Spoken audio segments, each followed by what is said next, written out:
हिंदू समाज के चार बड़े शत्रु हैं। एक मुसलमान, दूसरे ईसाई, तीसरे कम्युनिस्ट, चौथे का नाम अभी बताऊंगा। विचित्र बात यह है कि हिंदू इस धरती पर किसी का शत्रु नहीं है, और जो बड़े बड़े समुदाय हैं, बड़े बड़े ग्रुप हैं जिनके पास सत्ता है, शक्ति है, संख्या है, वो सब हिंदू के शत्रु हैं। किसी भी इस्लामिक देश में, किसी भी मुस्लिम देश में कोई ईसाई मिशनरी ईसाईयत का प्रचार नहीं कर सकता। बैन है, करने की कोशिश करेगा मार डाला जाएगा। ठीक इसी तरह किसी ईसाई देश में कोई मुस्लिम धर्म प्रचारक इस्लाम का प्रचार नहीं कर सकता, और कोई कम्युनिस्ट किसी ईसाई और मुस्लिम देश में कम्युनिज्म की विचारधारा फैलाने का प्रयास नहीं कर सकता, और ईसाई और मुसलमान किसी कम्युनिस्ट देश में नहीं जा सकते ईसाईयत इस्लाम फैलाने के लिए। इसलिए इन तीनों विचारधाराओं के पुरोधाओं के पास एक ही खेल का मैदान बचा है, और वो है हिंदुस्तान, हिंदू समाज। तीनों का हिंदू सम्मिलित शिकार है। वो शिकारी हैं, आप शिकार हो। और दुर्भाग्य की बात यह है कि जो शिकार है उससे पता नहीं कि उसका शिकार करने के लिए कौन कौन शिकारी किस किस तरह के जाल बिछा रहे हैं, किस किस तरह के षड्यंत्र रच रहे हैं। बेहोश, अपने में मग्न, अपने परिवार, बहुत हुआ तो अपनी जाति तक सीमित, इस समाज के कॉन्सेप्ट से, इसके चिंतन से, इसके विचार से, इसकी चिंताओं से देश, धर्म और संस्कृति बहुत दूर है, बहुत दूर है। ऐसे समाज को जगाना एक शताब्दी से ज्यादा तो आर्य समाज को हो गया। ये तीनों बड़ी जनसंख्याओं को अपने हाथ में रखने वाले और बड़ी सत्ता और शक्ति संभाले हुए समुदाय एक दूसरे के देश में नहीं जा सकते। केवल हिंदुस्तान ही बचा है जहां इनके सारे षड्यंत्र चल सकते हैं। एक अमेरिकन स्कॉलर है जिसका नाम है सैमुअल हंटिंगटन। उसकी एक बेस्ट सेलर किताब रही है द क्लैश ऑफ सिविलाइजेशंस, सभ्यताओं का टकराव, सभ्यताओं का संघर्ष। उसमें वो लिखता है कि 2 विश्व युद्ध हो चुके हैं, तीसरा विश्व युद्ध अगर होगा तो कोई मनुष्य नहीं बचेगा, क्योंकि इस समय जो 2 बड़ी सभ्यताएं हैं, इस्लाम और क्रिश्चियनिटी, दोनों के पास एटॉमिक वेपन्स मौजूद हैं, परमाणु अस्त्र हैं। इस्लाम को मानने वाले देशों के पास कम है, ईसाईयत को मानने वालों के पास ज्यादा है, और ईसाईयत के मानने वाले देशों की भरसक कोशिश है कि इस्लामिक देशों के पास वो परमाणु अस्त्र बढ़ने न पाए। ईरान पर जो प्रतिबंध लगाए गए हैं आप जानते हैं, ताज़ा जिस वजह से आपके पेट्रोल और डीजल भी मुश्किल में आ रहे हैं, उसके पीछे क्या कारण है। तो ध्यान दीजिए, सैमुअल हंटिंगटन लिखता है कि अगर तीसरा विश्व युद्ध हुआ तो कोई इंसान नहीं बचेगा। उस तीसरे विश्व युद्ध को तब तक रोका जा सकेगा, वो तीसरा विश्व युद्ध तब तक रुका हुआ है जब तक इस धरती पर हिंदू है।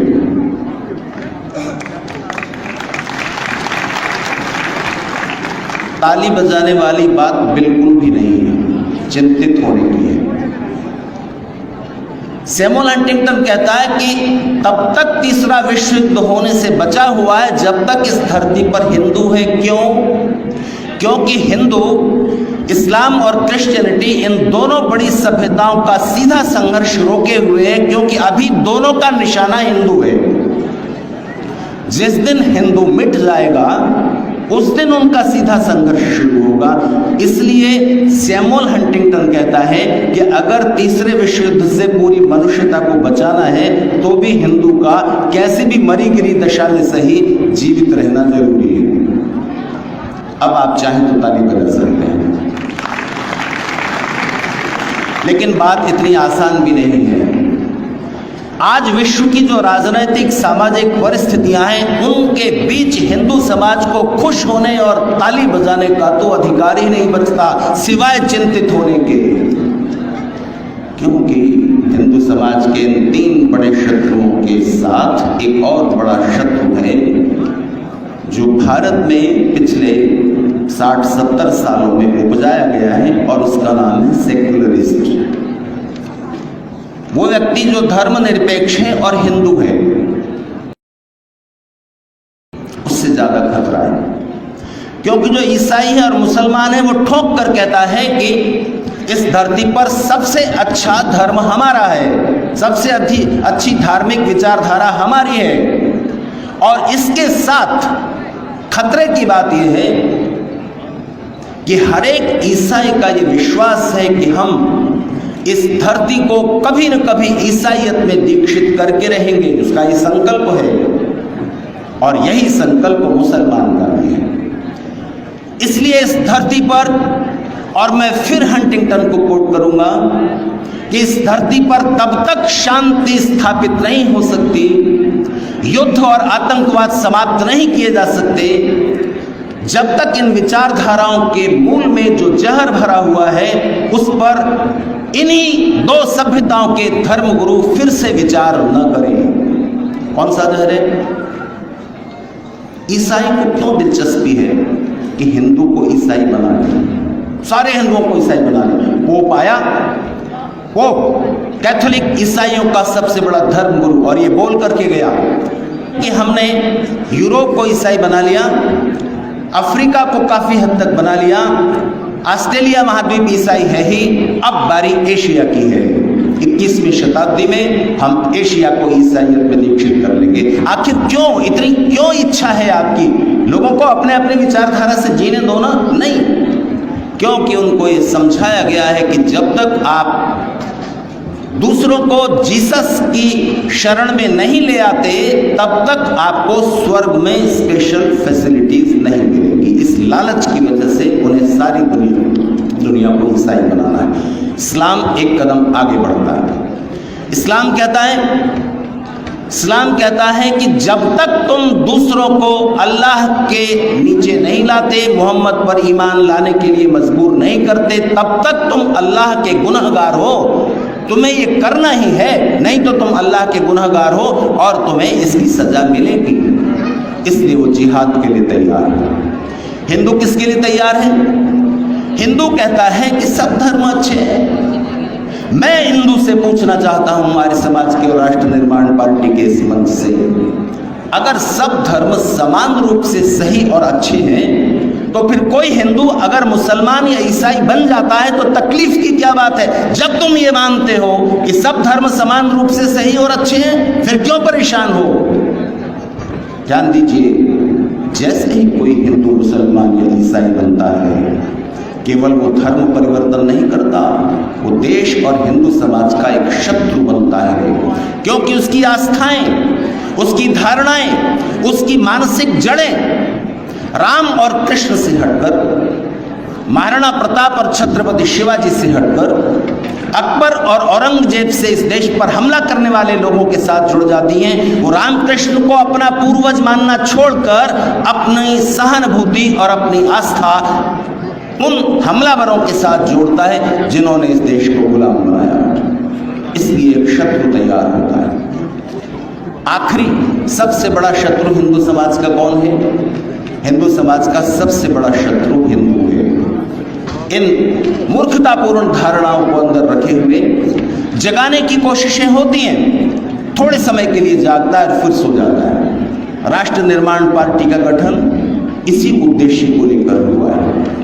कहीं पर नेत्रदान शिविर हो रहा था और लोग अपने अपने आंखें मृत्यु के बाद किसी को दान कर दी जाएं ताकि वो भी देख सके, इसके लिए फॉर्म पर हस्ताक्षर कर रहे थे। उस शिविर में झूमता झामता एक शराबी आ पहुंचा और उसने पूछा, क्या हो रहा है यहाँ? तो उसे बताया गया कि मरने के बाद भी आपकी आंखें देखती रहें, किसी के काम आ जाएं, इसके लिए संकल्प लिया जा रहा है। तो उसने कहा, मेरे भी साइन ले लो।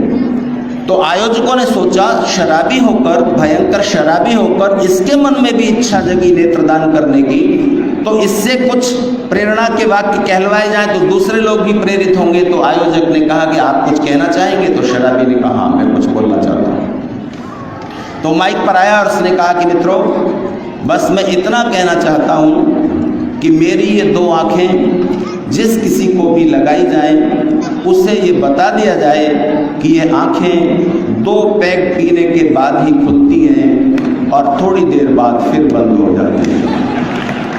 कितना जगाया जाए? कितने लोग आए और जगा कर चले गए। थोड़ी देर जागता है हिंदू, उसके बाद सो जाता है। समय नहीं है कि मैं विस्तार से चर्चा करूं। एक बात जरूर कहना चाहूँगा, मुझसे किन सज्जन ने, मुझसे नहीं, वो आपस में बात कर रहे थे और मैंने सुना। श्री रविदेव शास्त्री मुझे लेकर के आए, उन्हीं के घर में सुबह चला गया, 5 बजे में ट्रेन से उतरा था। तो बात करते मैंने सुना कि कह रहे थे कि जब भारतीय जनता पार्टी शासन में है ही, वो भी तो राष्ट्रवादी पार्टी है, राष्ट्र की बात वो भी करती है और वो अपना काम कर ही रही है, तो अब इस राष्ट्र निर्माण पार्टी की क्या जरूरत है? 2 कारण हैं, एक बड़ा कारण है और दूसरा उससे भी बड़ा कारण है। वीपी सिंह जब प्रधानमंत्री थे तो कहते थे कि 2 सेक्युलरिस्ट पार्टी रहनी चाहिए, एक पक्ष में एक विपक्ष में, ताकि तीसरे भारतीय जनता पार्टी जैसे दल को आने का मौका न मिले। मैं कहना चाहता हूं कि एक बड़ा कारण तो ये है, राष्ट्र निर्माण पार्टी के लिए एक प्रेशर ग्रुप रहना चाहिए और एक विकल्प रहना चाहिए। भारतीय जनता पार्टी जैसे दल भी अगर गलत कदम उठाएं तो ठाकुर विक्रम सिंह जी का नेतृत्व उनको दिशा दे सके और उनको विकल्प का खतरा रहे कि अगर तुम ठीक नहीं करोगे तो एक और दल मैदान में है जिसकी केंद्रीय विचारधारा राष्ट्र है। और दूसरा बड़ा कारण इससे भी बड़ा है और वो ये है कि भारतीय जनता पार्टी हो या राष्ट्रीय स्वयंसेवक संघ हो, अगर उससे जुड़े हुए कोई महानुभाव यहाँ बैठे तो मुझे क्षमा करेंगे कहने के लिए कि उनको ये नहीं मालूम है कि राष्ट्र के निर्माण की मूल प्रक्रिया क्या होनी चाहिए।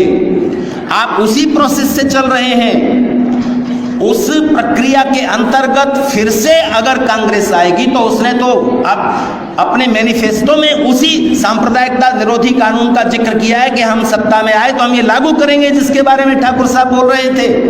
और उन्होंने अभी अभी ये कहा है कि अगर हम सत्ता में आए हम धारा 370 और 35A को फिर से लागू करेंगे। क्या वो फिर से सत्ता में नहीं आ सकते अगर चुनाव प्रणाली यही रहेगी? तो चुनाव प्रणाली जड़ है सारे करप्शन की, सारे भ्रष्टाचार की और हिंदू समाज को जातियों में बिखेर देने की। एक चुनाव आता है, हिंदू समाज को जातियों में तोड़कर चला जाता है। इस चुनाव प्रणाली के सुधार के मूल तत्व क्या हैं तो वेद बताएगा ना। उनके पास वो विचार नहीं है। उस विचार और चिंतन को हिंदू समाज को परिचित कराने के लिए और राजनीतिक दलों के बहरे कानों को खोलने के लिए राष्ट्र निर्माण पार्टी की जरूरत है। इसलिए